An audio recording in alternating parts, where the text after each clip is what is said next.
Hi guys, and welcome to my channel. My name is Erica and you are at the Lopsided Crafter. Grab yourself something to drink, sit back for a spell, and let's talk about all of our yarny goodness and creations.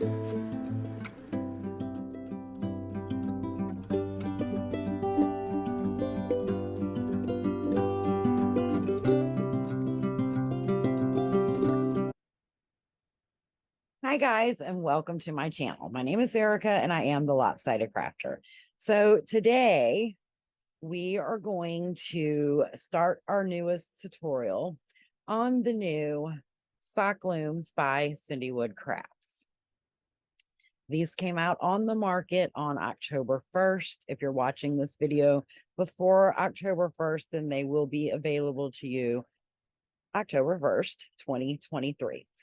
I will have a link below that will take you to the website Cindy Wood Crafts. These are a 1/4 inch. This one is 1/4 inch gauge. This one is the 64 peg. And then I also have the 56 peg. If you're unfamiliar with sock knitting on the loom, the reason why these pegs are a different color is because they're marked out for our wraps and turns that we do for our actual toe and heel shaping. Okay, so I've already done my swatch. I've done my measurements on it. And now we're going to go to the spreadsheet. And if you do not currently have the spreadsheet, that there's a link for that also below that will take you to my Etsy shop, where all you got to do is key in your numbers and it will tell you exactly how many rounds, rows, everything that you need to make a sock that will fit you or your intended recipient. So let's head over to the spreadsheet. I'm going to guess, just because a 1/4 inch gauge is very close to a US 1 point, or excuse me, a US 1 2.25 millimeter knitting needle, that I will probably be using the 64 peg, because I typically cast on 64 stitches for my sock. So let's head over to the spreadsheet and see if we can get her going. Okay, so here we are. Technology. Okay, so like I said, I've already got I've already done my gauge swatch. I've taken my measurements, and for my 2-inch by 2-inch swatch, my stitches are 16, which means I got 16 stitches in those 2 inches. And my rows are 28 rows in 2 inches. So when I put that 16 and that 28 in, it gives me my stitches per inch and my rows per inch. So my stitches per inch are 8 and my rows per inch are 14. Now, I know just from making a lot of socks for myself that the ball of my foot measurement is 8.25. So I'm going to put that in there. And then my foot length is 9 inches. So what that tells me is all the information that I'm going to need to know to make my sock. Now, right here it says 66 pegs. So I was really close. I said that I thought I was going to have to use the 64 peg loom, which is what I am going to use. Now, it does say 66. 64 is not that far off. It's 2 pegs. You want negative ease, so I'm okay with using the 64. That the 64 peg loom is going to be perfect. Now let's just see, because these are new to the market, let's just see how the how the division worked out for the heel and toe shaping. So if I come down here to where it says 1/3 of the toe heel stitches, that says 11. So let's just count. 1, 2, 3, 4, 5, 6, 7, 8, 9, 10, 11. It's already marked off for you and everything is perfect. So now, continuing on, I know that I'm going to have 22 rows for half of the toe and the heel area. Okay, so if I take my 126 total rows or rounds and I subtract the 82, I have 44 left, which is divided by 2 is your 22 for your toe, work the foot, and then 22 for the heel. So that is how I determine how long I need to make my sock. Alternatively, if you do not have the spreadsheet, or if it's something that does not interest you, you can follow the tutorial to your toe, like I'm going to show you. There are standard measurements all over the internet that will tell you foot is this long based on this shoe size. There's information all over the internet that you can find that. And then you just take a sock ruler or any type of rigid ruler and stick it inside the toe and measure until you get the particular length that you need. Let's get started on our tutorial. You're going to need your loom. If you're following the spreadsheet, you're going to need the loom with the amount of pegs that the spreadsheet said to use. If not, I will tell you a little bit about my foot so you can kind of guesstimate which loom would be better for you. I wear a size 7.5 shoe. I have a wide foot. I typically cast on 64 stitches if I'm using needles. So I will be using the 64 peg 1/4 inch loom by Cindy Wood Crafts. These are the newer looms, like I've said before, with the heel and toe shaping stitches pegs already marked off for you. You will need your looming tool. I use these by Artisanal Turning. I love the way they feel in my hands. They are acrylic, so it is hard, but they're ergonomic, which I like. You're going to need your yarn. This is yarn, fingering weight yarn by Arkansas Yarn Company. And then you're going to need a contrasting color if you're going to do different color heel. This is yarn by myself, the Lopsided Crafter. Okay, so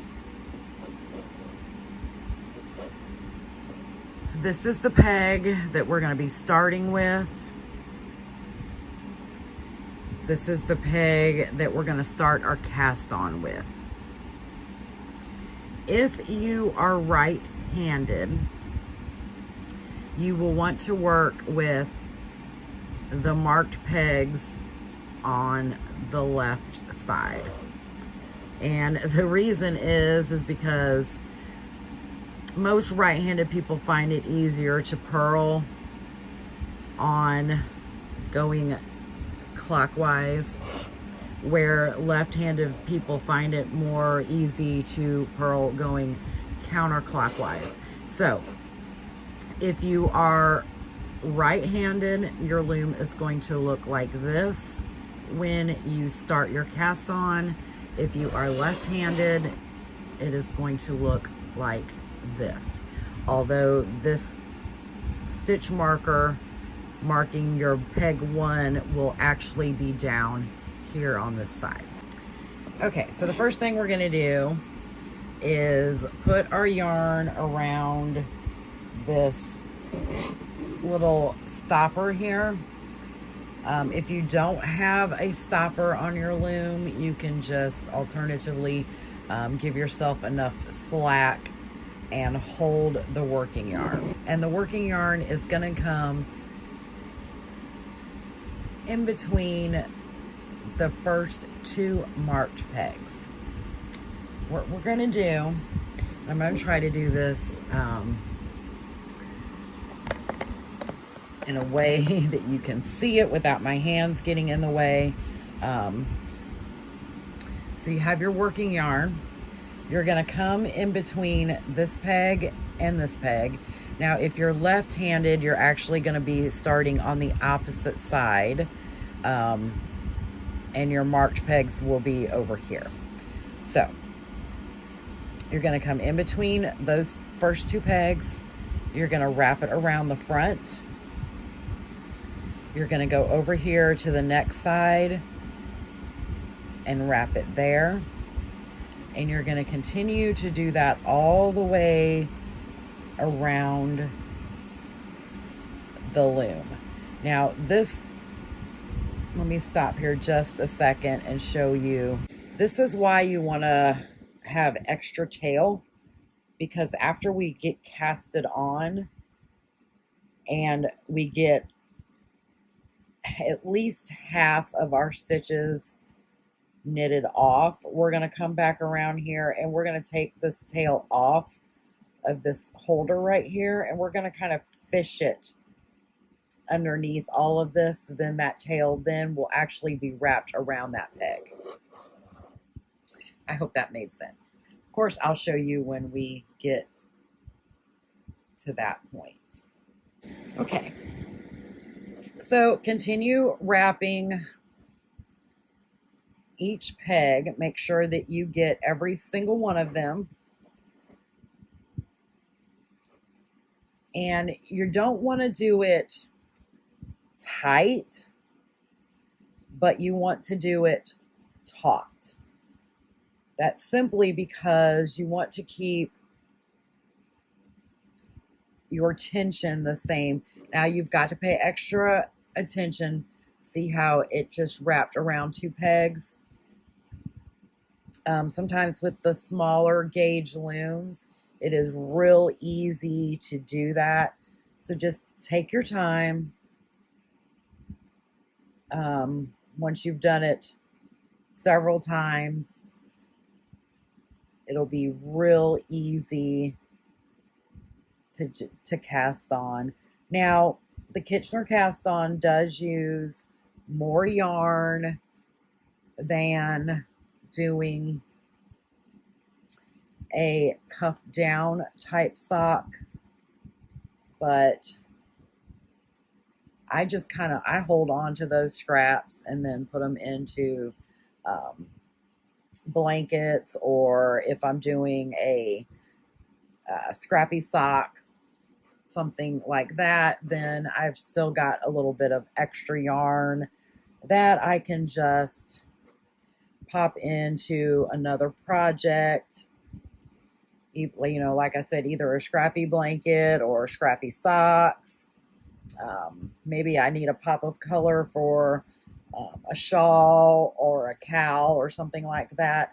I always hold on to my scraps for things like that.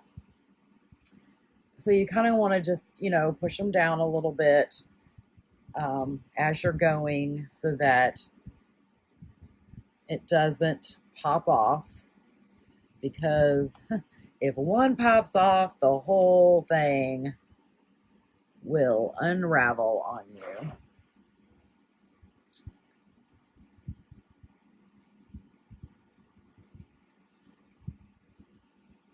So continue doing that back and forth, and then we will meet back up.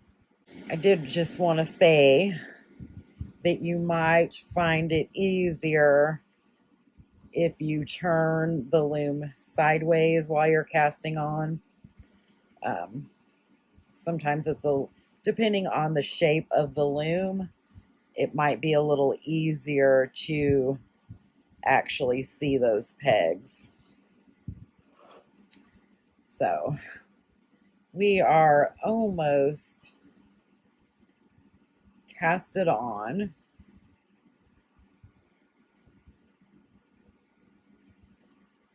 See how that one, oh, you might not have seen that. That one actually popped and the whole thing wanted to start unraveling.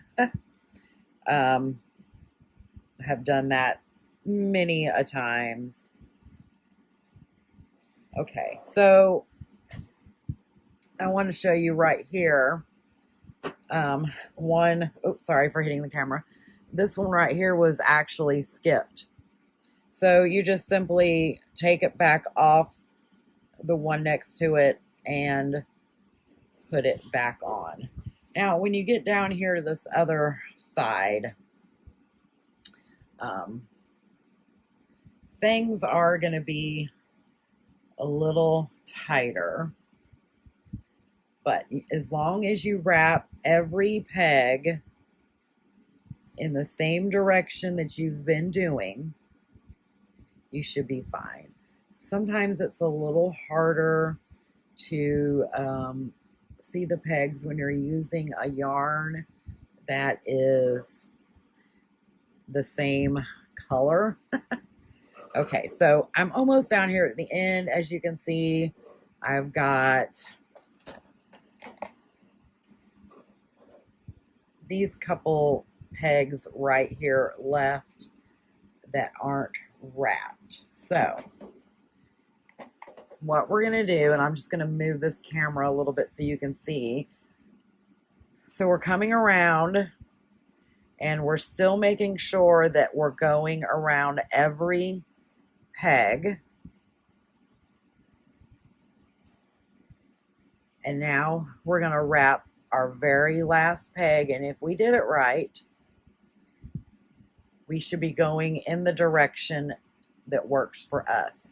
So if you are right-handed, it should be going this way. And if you're left-handed, your yarn should be wrapped where it's going this way. So now I'm just going to push these down.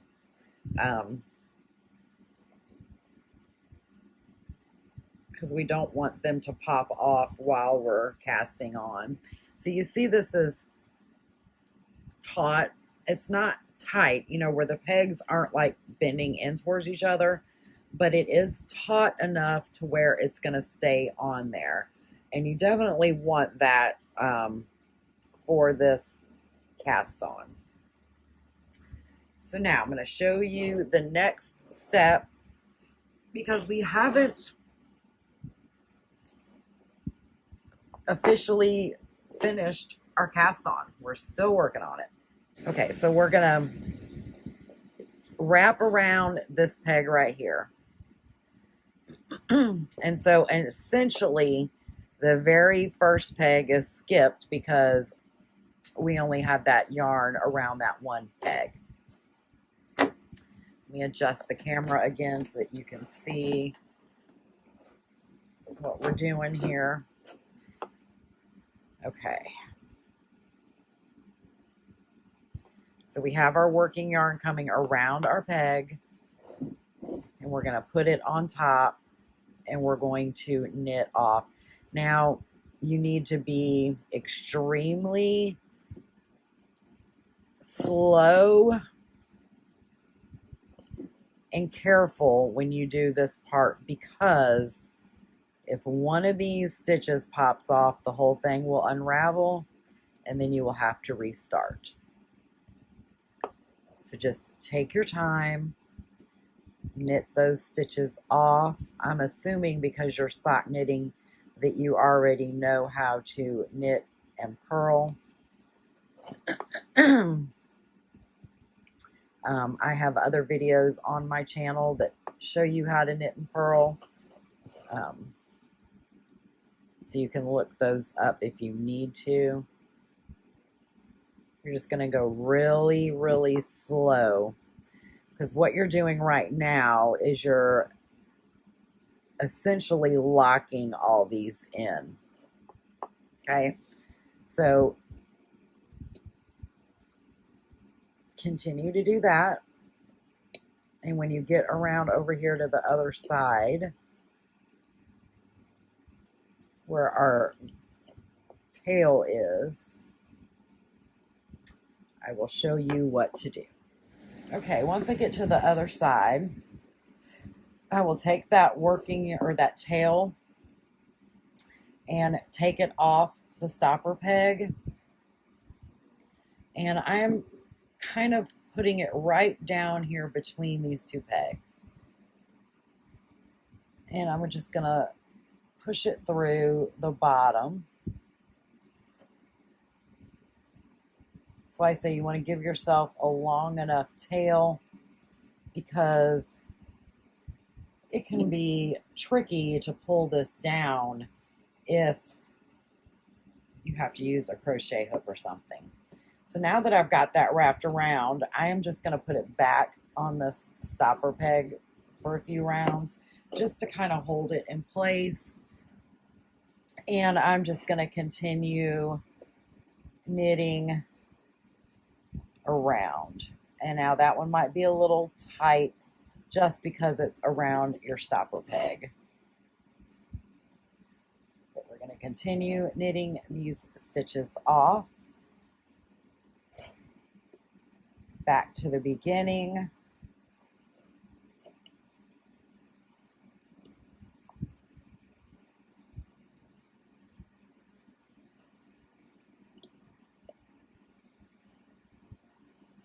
Peg over here. And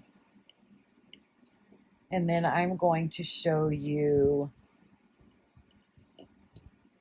what I do next, so that it's easier for me to close this off later in the sock. And you'll understand what I mean when we get to that point. So the Kitchener cast on, all this yarn right here just kind of like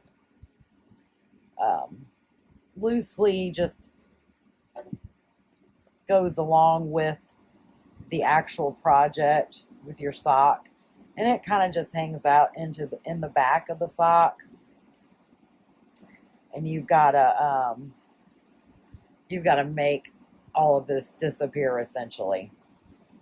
But that's real easy to do, especially with this little hack that I use, so that I know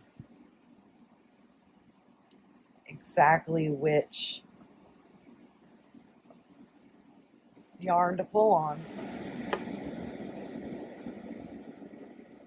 So we're almost here at the end, and I'm not sure if I mentioned this or not. I know I mentioned it during the cast on, but we don't want to pull tight. We just want to lay that yarn across the top of our peg, because if we pull too tight, then our tension's going to change, and then our gauge will change, and you risk that your sock won't fit. Okay, so we're back over here. This is our initial peg, and now we have officially casted on. And we're just going to push these down a little bit. So this is what you should have. You've got a stitch on each peg on both sides, and then on the inside it kind of looks like this. It almost looks like you've got two strands coming from each peg. This is the way it's supposed to look, so you're okay if it does look like this. So now what we're going to do is we are going to start doing our shaping. And we know from the spreadsheet that 22 rounds is going to be our toe. And another way that we know that is because we have 11 pegs marked off here on this loom. Again, if you're not using this loom, I do have another tutorial. It will be linked below, and it's also in the iCards. But we know that we're going to have 22 because we have 11 pegs. So how do I know that that's going to be 22 because we have 11 pegs? Well, because we're going to be decreasing down 11 times and then increasing back 11 times, which is our 22. Okay, so here comes the first part of our heel. We're going to be doing our decrease section, and we're going to be doing wraps and turns. So we have our working yarn coming from this side. So we are going to knit all the way over here to the peg before our last one, and we're going to wrap and turn this one, and then we're going to knit back, and we're going to wrap and turn the next. It'll be this peg because our first wrap and turn was on this end. We're going to wrap and turn that one, and then we're going to go back, and we're going to stop one peg before the peg that has 2 loops. So this one will be wrapped and turned. And then we'll go back to the other side, and this one will be wrapped and turned. So we're going to wrap and turn every peg going back and forth until we have 2 loops on all of our marked pegs. And these pegs will have 1 loop. So let me show you how to do that. It is really simple. I know socks can be somewhat intimidating, but as long as you take your time and go slow, you should be fine. Now that first one may be a little tight. Again, like I said, you just kind of want to set the yarn on top. Don't pull it tight. Let the loom do what it's supposed to do.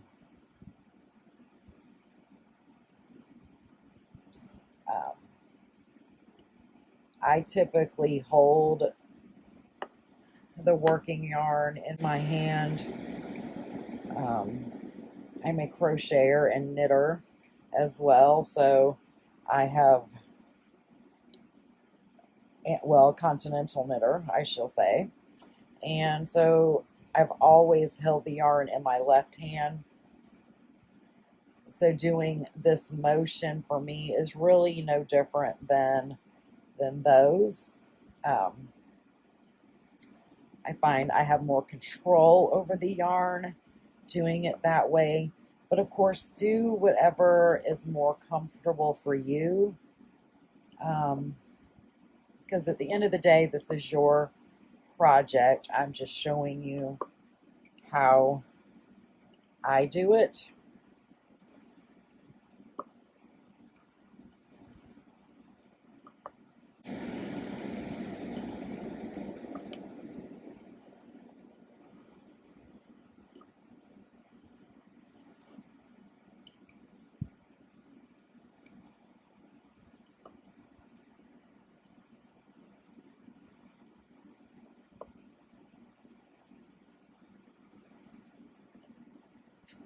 We're going to continue all the way over here to the other side. But before we work back, I'm going to show you how I know exactly what stitches are what when it comes to closing this Kitchener cast on later. So before I do my final stitch, which is a wrap and turn, I'm going to take a length of contrast yarn and I'm just going to set it here. I want it to be around those marked pegs, just kind of there in the middle, hanging out. So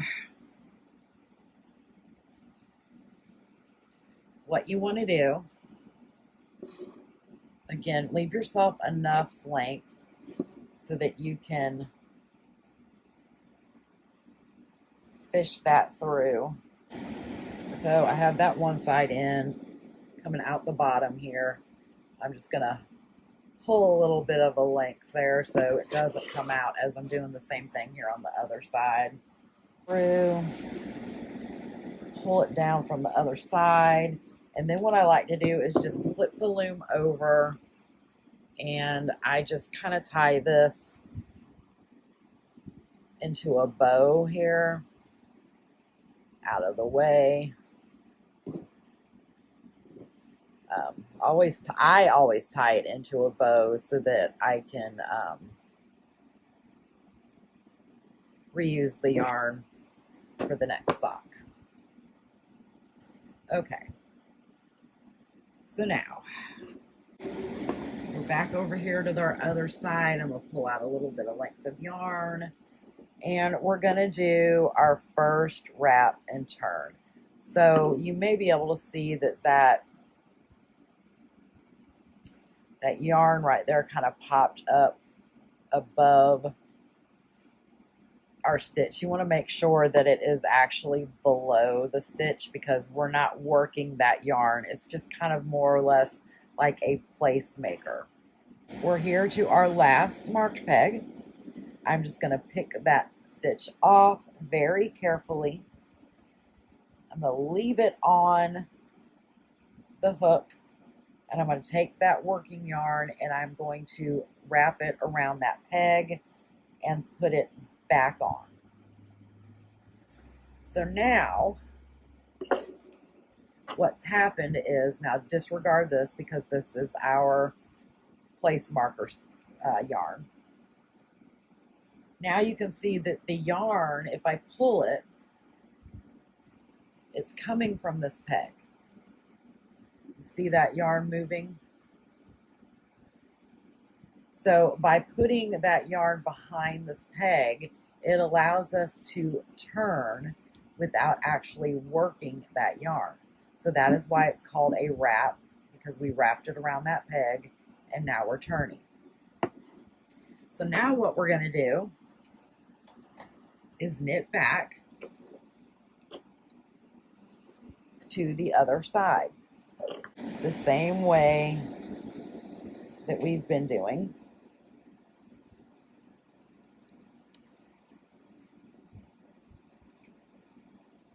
Again, find the rhythm that works best for you, whether it's holding the yarn or picking it up before each stitch, whatever works for you. You do not have to knit pulling the stitch over like I do. If you prefer, you can grab it from the top and pull it over. I just find for myself personally, with this thinner yarn, I have more control if I lift it over because I kind of holding my finger back here behind this peg and holding that yarn, which kind of helps it not pop off the actual stitch. Because this yarn is so small, sometimes if you pop that stitch off, sometimes it is hard to find it and put it back on the loom. And the last thing I want you to have to do is restart because of a dropped stitch. Trust me, I've done it. I've done it many times, especially in the beginning when I was learning, and you just kind of feel defeated. I know it's all part of the learning process, but if I can help you not have to go through that part of the learning process, then I'm all for it. And we're just going to continue knitting back to our other side and do our first wrap and turn on this side of the loom. And then I am going to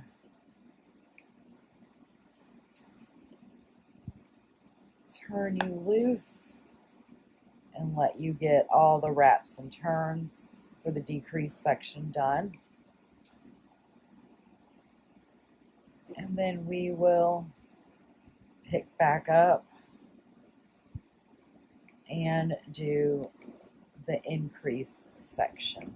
I'm sorry for keep getting out of the video. It's sometimes it can be hard to see what you're doing through the actual screen. Okay, so we're back over here. We've got our last peg and it needs to be wrapped and turned. So again, we're just going to pick that stitch up, pop it off,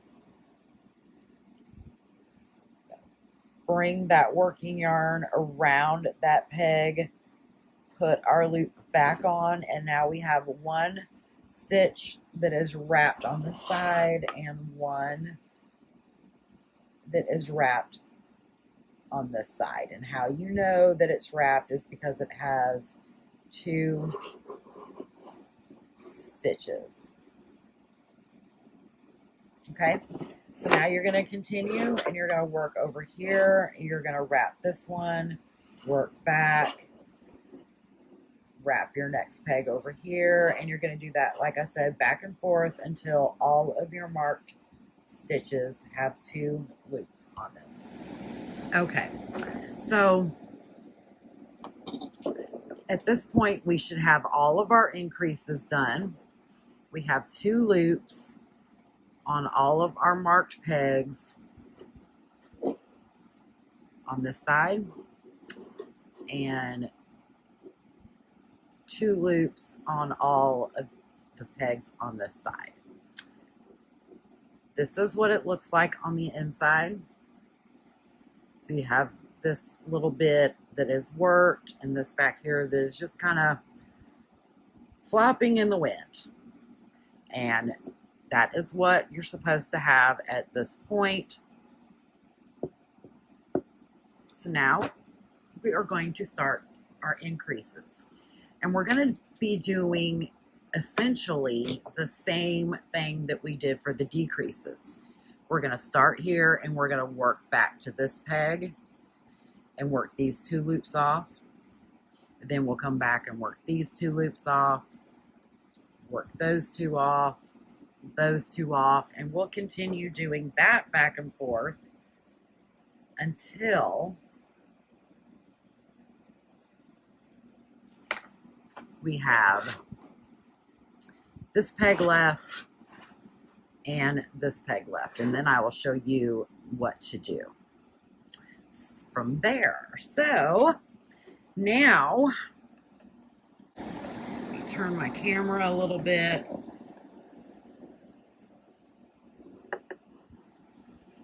So we've done our final wrap and turn. So now what we're going to do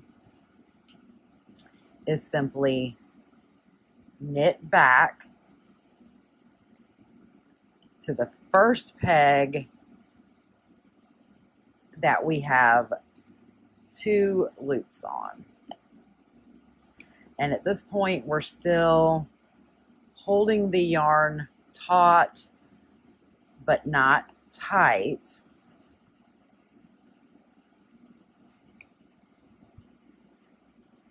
So that our tension is the same. And I'm sorry if the camera is shaking. The tripod is connected to my table, and sometimes the movement will make it shake.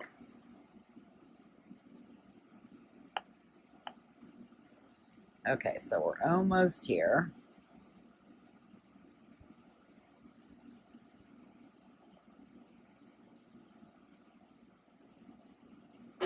All right.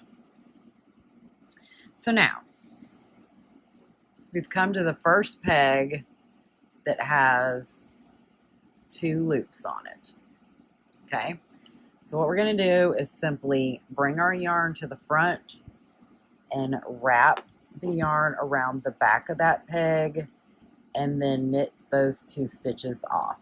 Now, if you need to do them one at a time, you can, or you can take them both off at the same time, whichever is easier for you. And now we are simply going to knit back to the other side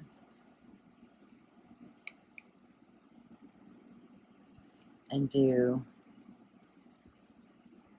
the same thing.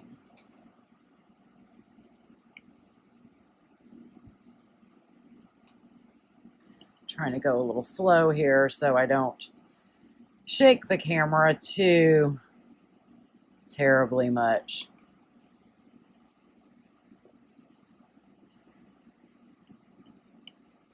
Which, like I said, sometimes can be somewhat hard to do. Actually recording this from my phone instead of my actual camera.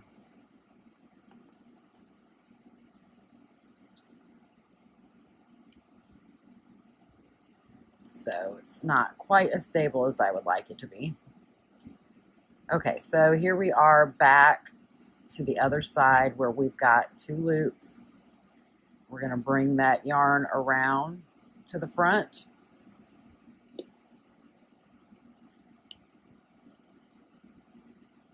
And knit that stitch off. And now we're going to knit back to the other side. So what we're doing now is increasing.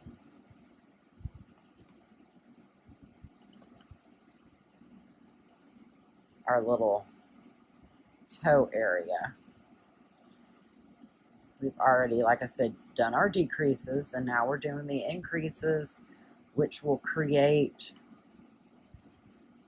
the toe part of the sock that our little piggies will stay in.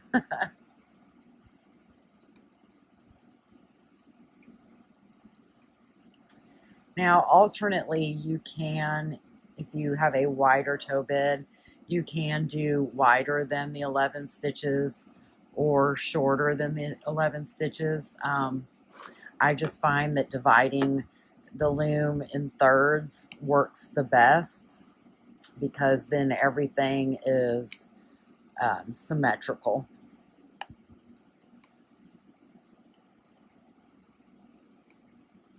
All right. So now we got 2 loops. We're going to bring that yarn around. Yeah. We're going to bring that yarn around. Knit those 2 off. And then continue knitting back to the other side, to the next peg that has our 2 loops on it.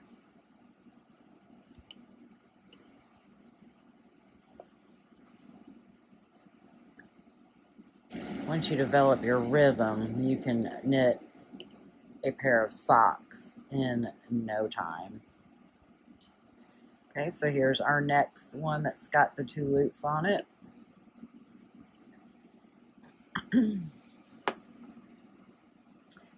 Bring that yarn around.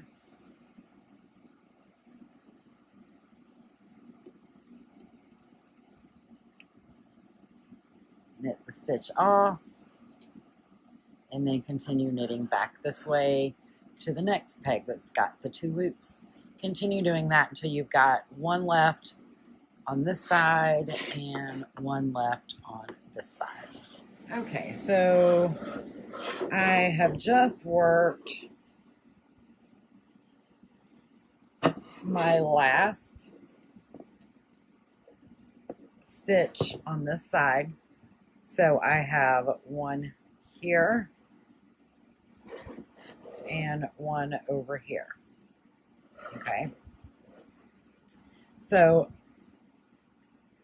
if you've ever knit socks before, whether it's on the loom or on the needles, where the joining is when we go back into the round, there's always a little gap. And a way to alleviate that gap is that we're not going to work back this way and then work back this way. We are going to now start working in the round. So from here, we are just going to knit back to this side like we've been doing. We're going to treat this as 1 stitch and knit that off.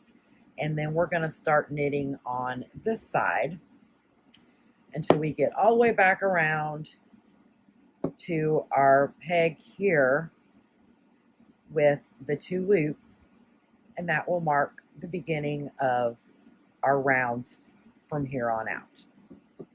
Now, because we are choosing to do it this way, this round is still considered part of our toe rounds. You know, where I figured out that I needed 22 rounds for the toe. The 22 will still be counted until all of these are off. So once all of the duplicate or double stitch pegs are gone, then I will start counting the rounds for my actual foot. So we are going to work back, like I said, knit all the way around, treat both of these 2 pegs just like they've got 1 stitch, and then we're going to work the rounds that we've determined from the spreadsheet. Now, if you're not using the spreadsheet, I want to show you how you can measure the toe, because this is the same exact amount of fabric that you're going to use for the heel. So that way you can determine when you need to stop the actual rounds of the foot so that you can make your heel. Now remember, you need to have negative ease. So if your foot length is 9 inches, you don't want to stop at 7. You want to give yourself at least a half inch of negative ease. That's why I suggest using the spreadsheet. It will make your life a lot easier. So if all you've got, I'm going to show you a couple ways to measure. Like I said, you can use an actual sock ruler, which I will show you that later in the video. If all you have is a little flimsy tape measure, you can take something that is rigid and put it inside of that little dimple there of the toe, and remember where it is on that rigid spot, and then measure it from there. Or you can take a different tape measure and put it in there. This is about, because it's stretched right now and it's gonna loosen up once it's further down. I'm gonna say 1.5 inches. So I'm going to stop, if I'm not using my spreadsheet, at least 1.5 inches before my desired length. That is how you do your toe shaping. Your heel shaping is exactly the same. Continue knitting in the round. Like I said, once you have finished working where there are no longer any pegs with 2 loops, that's where you will start counting for the foot rounds. If you are doing the toe in a different color, I recommend, just because of the way that we close the Kitchener stitch later, I recommend that you do 5 rounds more before changing colors to the color you want for your foot. It just gives it a little bit more stability. You're not having to worry about tails when it comes to closing off the Kitchener and things of that nature. So let's go ahead and start knitting in the round, and I'm going to show you what this side is going to do, because it's going to do something funky, and I want you to know that you're not doing anything wrong. So pause the video and we'll see you back in a few minutes. Okay, I've knit all the way back around. My next stitch here is a double loop. And like I said, we're just going to treat that as one stitch. Remember not to grab your contrasting yarn there. You definitely don't want to knit that into your project.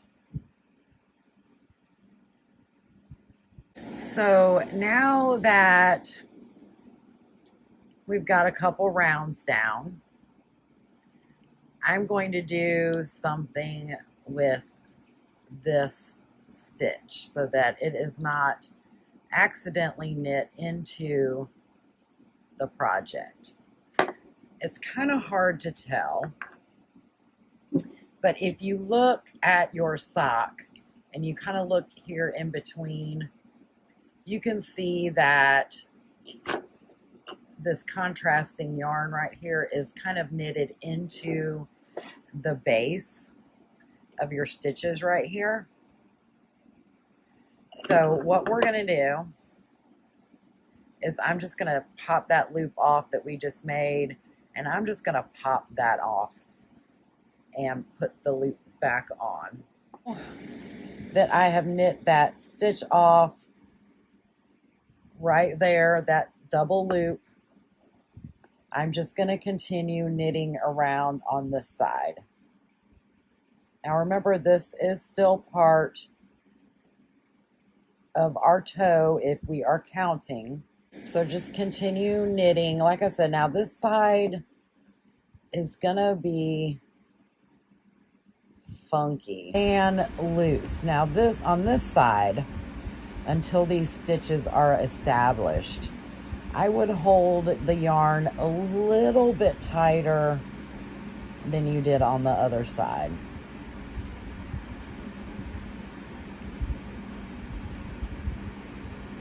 Because you've got all these stitches here that are kind of like looping through, and this is normal because of the way it is here on the inside. It's completely normal. Once you get several rounds done, you can actually kind of pull the yarn on this side, pull it inward, and those loops, these extra loops right here on the sides, will kind of pop to the other side where they need to be. Just go slow on this side so that way you don't pop one of those little extra loops off. Take your time. Once you get all of these worked off and a couple rounds in, then you can pick up your speed. Okay, you see how this one just popped off? That stitch right here just popped off. I'm just going to put it right back on there. That's just one of them double loops. And see, it popped off again. I'm just going to pop it back on there. All of this is completely normal. Like I said, this right here in the beginning, it's just the nature of the Kitchener cast on. Okay, we're back over here to the peg with the 2 loops.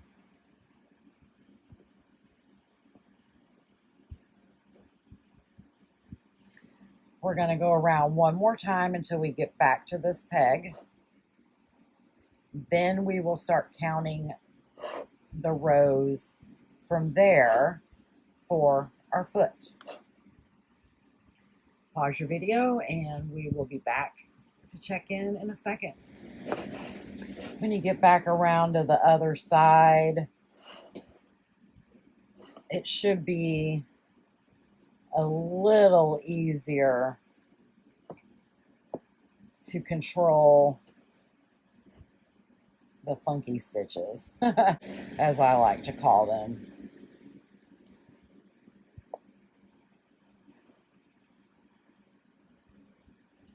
So what I like to do is come here on the inside, and I just kind of, if you watch these stitches, you'll be able to see what it does. I just kind of tug to them a little bit and see how that just kind of like rolls in. You don't have to do that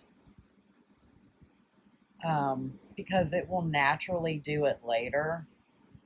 I just think for sanity purposes, when working these first couple rounds, that it helps if you kind of pull those in. Like I said, you don't have to, but see, it kind of takes those rolls and puts them behind your pegs, which is what you want. But when you get, like I said, a few rounds around done, they're going to be lower than your peg level anyway, and so they're going to be out of your way here in the next few minutes anyway. But I just like to push them and get them out of my way, because see, when I'm lifting this, like this whole section is lifting up, it's because there's not enough stitches on here yet on the cast on. And so we're actually kind of working our thread or our yarn all at one time. It's kind of all just connected there. So again, you know, just be slow. If you've got to grab the yarn in front of those other pegs to maintain so that it doesn't slip off, by all means, please do so. Again, like I said, the last thing you want to do is to have your stitches pop off and have to restart.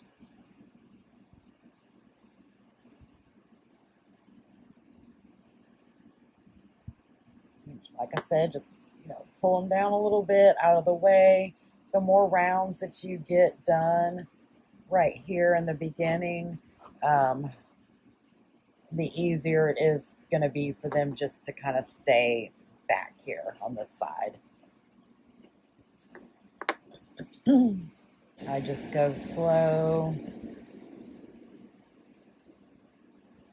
and watch my work to see what it's doing, to know if I need to grab a hold of that next stitch or not to keep them from popping off. Just like I say, continue doing that knitting all the way around. So I'm coming back over here to my marked stitch. That peg is the last peg in my round. This is my marked peg, which is my first peg. So from here, I am going to start counting my rounds for my foot. And like I determined in the spreadsheet, I know exactly how many rounds that I need to knit before I start my heel. So I do recommend, like I said, writing it down or using a row counter, a notebook to write little hashes in, whatever you find is the easiest for you.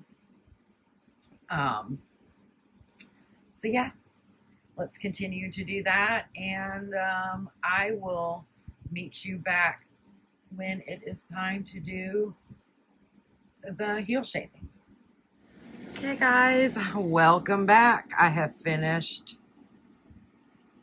the rounds for my foot, and now I am going to close off the Kitchener stitch. So the first thing you want to do is look for your tail. This was our original tail from our cast on. So wherever your tail is, you want to start on the opposite side. And this is where our little yarn here comes in handy, because we can come right down here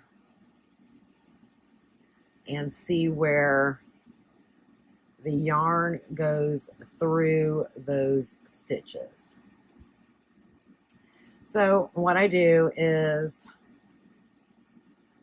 kind of put my finger through these loops and just kind of hold on to them gently, and they're kind of just really holding the other yarn out of the way. And you're going to look for the first loop. Sometimes it can be deceiving. Like, is it this one? No. And the reason why I know it's not is because that one is actually connected to a stitch. Now I know it's probably hard for you to see that. So I'm going to grab the next loop. And what we're looking for here is we want to pull the yarn on the opposite side when we're pulling this loop. So if you see me pulling from here, this loop right here is actually moving. We don't want that. So that tells me that I need to pull from this side. And what that does is that little stitch right there that I was thinking was the first one, it's actually pulling it taut. So now we're going to go to this next stitch. And again, we're just going to pull. And you see how the stitch is moving down? That's what we want. Now we're not going to pull tight, because what we want to do is kind of maintain the same stitch tension as the stitches above it and below it. You can always go back and pull tighter, but if you pull too tight, then you're going to get like a cinched line across the bottom of your sock, and you don't want that. So you can always, like I said, go back later and tighten it up a little bit more if you need to. And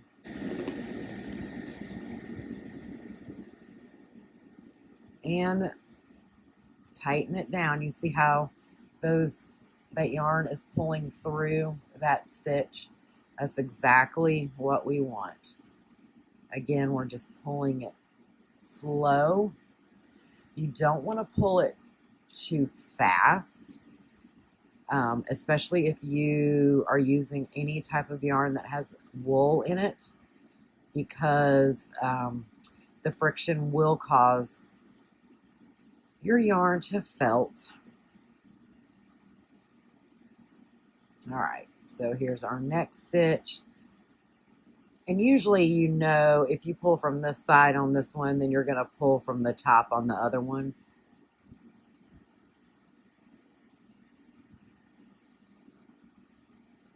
And just cinch that down. Not tightly, just loosely. And this tail is going to get longer and longer as we go down.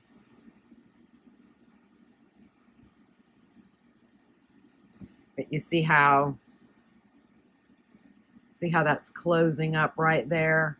The tension is just about the same as the stitches above it and below it.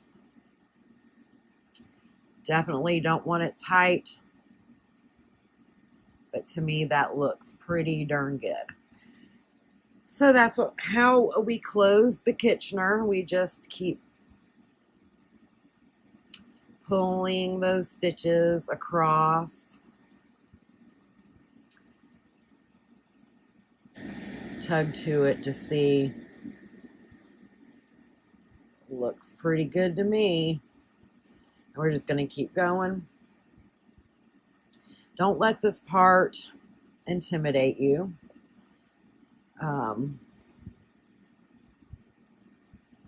It does take practice.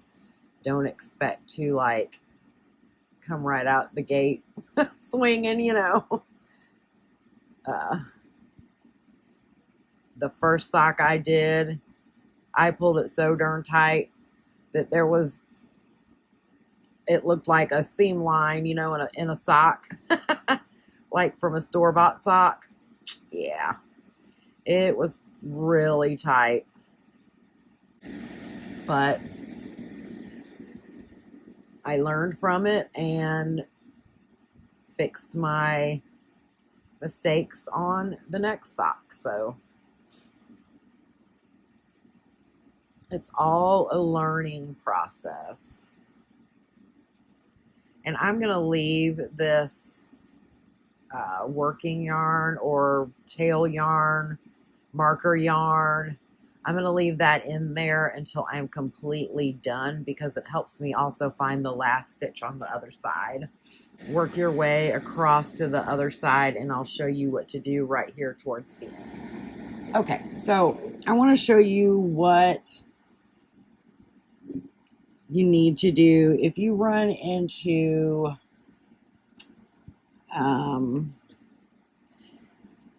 a snag on your yarn where you actually split the stitch. How to get around that. First, you have to, unfortunately, you have to cut the little extra part of your yarn where it went around both sides of your stitch. And you can fish it through for a while, but then it gets to the point where it just wants to bunch up. So what you need to do is look for the stitch below that it's wanting to bunch up around, and grab that piece and kind of with a crochet hook and kind of pull it through the best you can. It's kind of hard to show this on a video, so let me turn it sideways so that I can actually see what I'm doing. I'm just going to come up here and grab a little bit further where the yarn's not bunched up. And I'm just going to pull it through that stitch. And then from there, I can finish pulling that loop the way I need to. I hope that makes sense. And if you run into this issue, I hope that helps. When you get to the other side, you'll know that you are done when you can pull on your tail and that loop will move.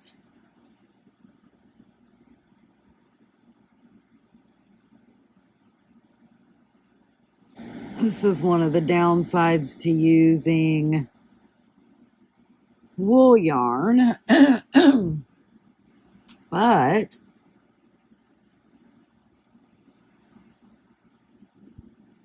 it makes for a beautiful sock. You definitely want to have either nylon or a polyester.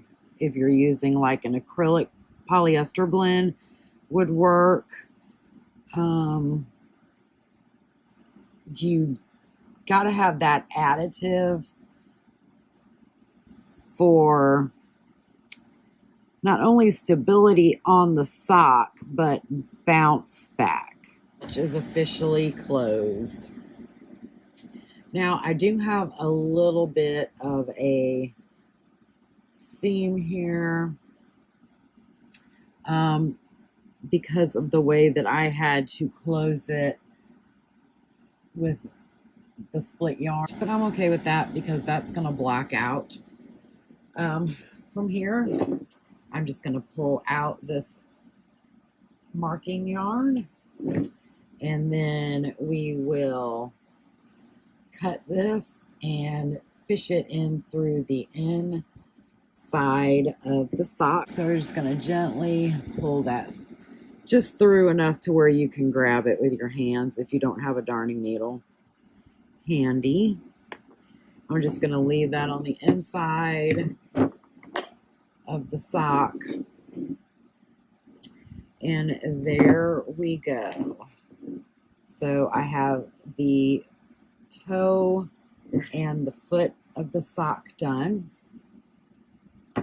And now it is time to work on the heel. So if you are going to do different colored heels, then let me show you what you need to do from here. If you are not using a different color for your heel, you just continue to work with your yarn and start wrapping and turning exactly the same way that we did on our toe.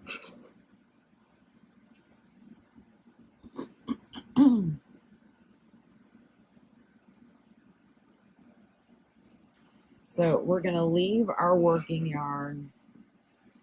We're holding the loom, and if you are right-handed, your marked pegs are on the left side.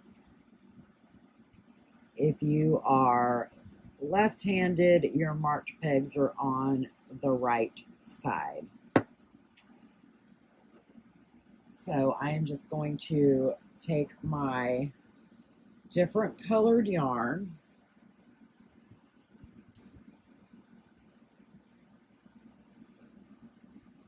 and I'm going to leave the tail connected. I'm going to make a slip knot, make it to where the tail is on the inside. We're just going to cinch that down. So I'm putting it on the peg next to the first peg. And then I am going to, this is mainly just like a anchor peg, if you will. I'm just going to kind of hold that down, and then I'm going to start knitting with that new color. Don't worry about this. We'll deal with that later.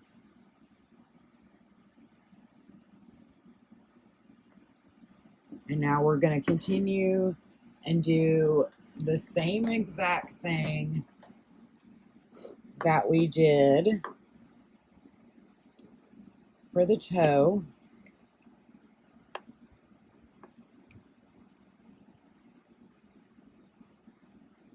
We are going to knit all the way around to this stitch, do our wrap and turn, back and forth, until we get 2 loops on each of our marked pegs, and then we're going to do the same thing for the increases that we did last time. We just work back and forth, working one off at a time. Remember that we don't work the last stitch here or the last stitch here. We just we just work in the round. But because we're doing a different color, let me show you what you do at the end. Okay, so we're back over here to this first peg. So just as a refresher, take that loop off, wrap the yarn around the peg, pop the loop back on, and then knit back to the other side and do the same thing. Continue doing that until all your pegs, the marked pegs, have your 2 loops on them. So I'm not going to show step by step how to work the heel because it is identical to the toe. So if you need a refresher, you can rewind to the toe because it is, like I said, it is exactly the same concept. We are just working all of our decreases down and then working the increases back. And it's kind of amazing that you can do the same exact short rows on the toe and the heel, and it serve really 2 different purposes within the same project. So yeah, we're just going to continue to do this back and forth like I said, like we did for the toe. And then you will have your complete foot done. Then all you got to do is work on the leg and the cuff stitches, and you will have your sock done. Pick that yarn up and back around we go. And now, just like I said, just keep going back and forth until you've decreased. You have 2 stitches on each of your marked pegs, and then you're going to start increasing one by one on each side until you have 1 left over here. So what's going to happen is when you get back to where you only have 1 loop here, or excuse me, 2 loops here on this last hook peg, then we're going to pick up our normal color yarn and then work back in the round and work that one off and this one over here off. So let's continue. All of our decreases are done. There are 2 loops on every marked peg. Now we're going to work our increases the same way that we did for the toe. We're going to knit back to this stitch, the first one that has the 2 loops on it, and we're going to turn and knit back and just keep going back and forth until we have worked all of those loops off of the marked pegs, just like we did for our toe. I will show you what to do to transition to the new, well, back to our main sock body color. Okay, so I have increased back to where I have 1 peg over here with 2 loops, and now I've got 2 pegs over here with 2 loops. So normally what we would do if we are using just 1 color, we would turn here and wrap back and then just start knitting in the round from here. But we don't want to do that because we don't want this color over here. So what we're going to do different is I'm going to go ahead and work these 2 loops off with our heel color. I'm going to drop that. I'm going to take this little anchor off and just, pull the slip knot out. And we're going to use this later to, if we have any little gaps here, that we can sew up and just snip our contrasting yarn. Put that on the inside. We will use our darning needle later to work in those ends. So from here, we are going to start working in the round again, just by simply treating these 2 stitches again as one. You may need to pull the tail a little tight here just to kind of cinch that down, and then you just continue working in the round. I like to take the tail and put it over the working yarn just to kind of also lock that in place for the next stitch. And then, like I said, we're just going to continue knitting around. Our heel is done.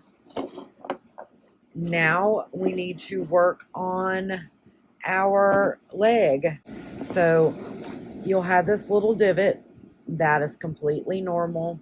Once you start putting more rounds in on the leg, this will pop down and you'll actually be able to see the way the heel is shaped. I normally do 60 rounds for the leg and then 20 rounds of knit and purl ribbing. But I think I'm going to do shorties this time. So I'm probably going to do 30 rounds for the leg and then 20 rounds for knit and purl. So work on your leg, then do your knit and purl rib, and then I will show you how to bind off at the end. Okay, so now I'm going to show you how to bind off. Just for sample reasons, I knitted 30 rounds on the leg, and then I did 15 on the rim. The rib stitch. If you need more in-depth tutorial on how to do that. I will have my other sock tutorial link below in the description. But what we want to do for the bind off is you're going to have, if you're right-handed, your marked pegs will be to the left. Your unmarked pegs will be to the right. If you are left-handed, it is the opposite. So basically, you're starting here at your marked peg for your beginning of the round. And you want to loosely, because you want to make sure you've got enough yarn, loosely wrap around the loom. I do it 3 times.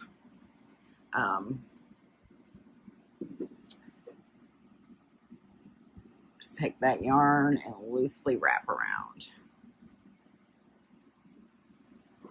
So you want to make sure that you have enough. And then I usually go a little bit further just for good measure. Cut that off.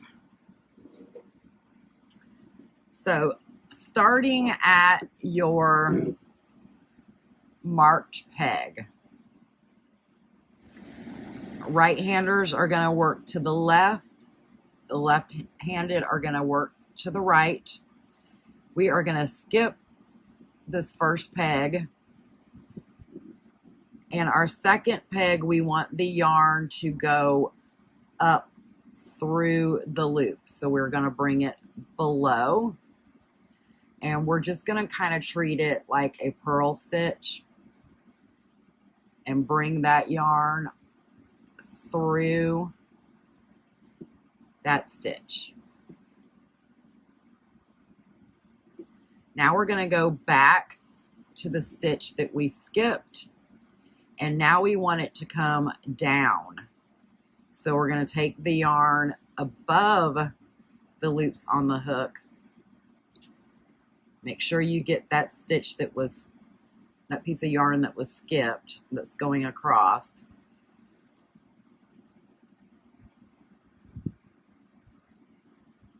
And then scoop that yarn down and pull that through.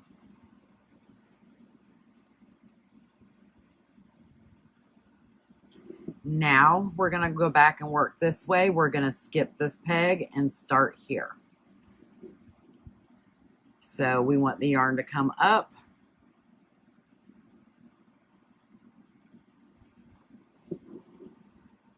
Go back to the one that we skipped. We want it to come down.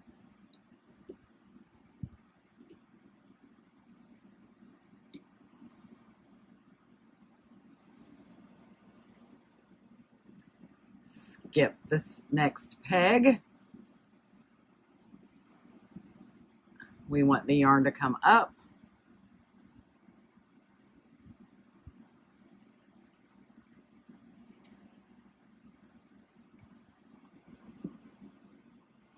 Go back to the one that we skipped. We want it to come down.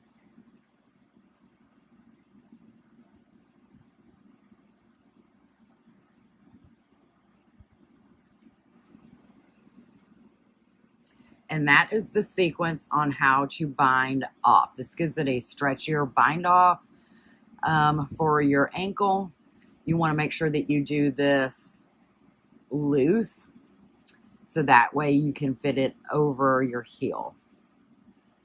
So you skip the next peg, you go yarn up, go back to the peg skip, yarn down.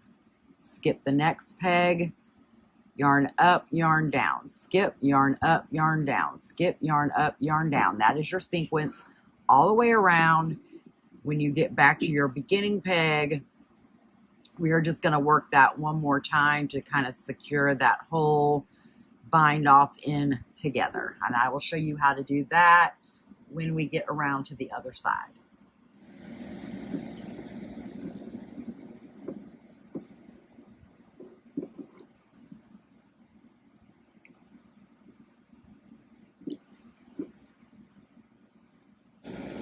Once to get back over here to this other side, we're just going to loop that around one more time.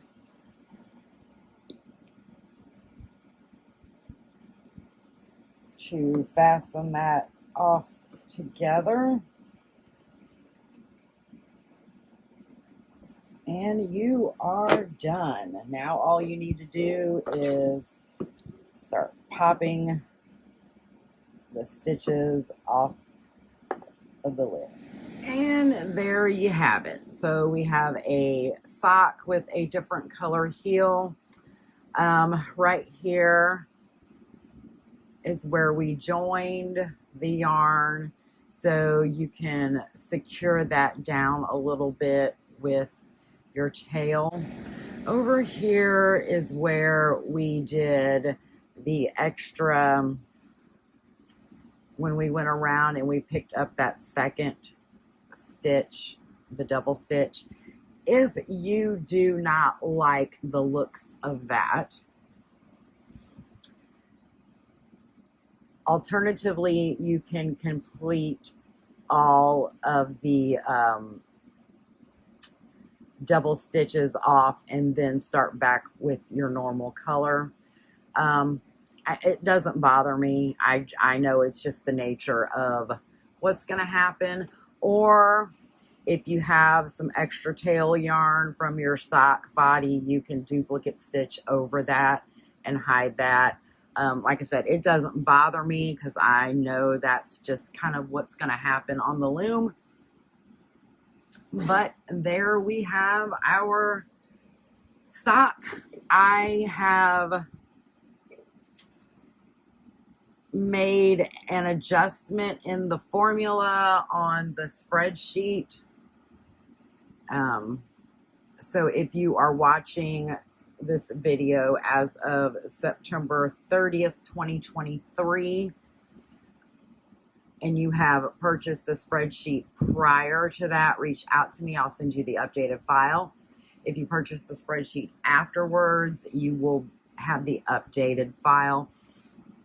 I added a little bit more negative ease into the calculations because it's just too big. Plain and simple, it's just too big. So that has been updated, but I am very happy with these looms from Cindy Wood Crafts.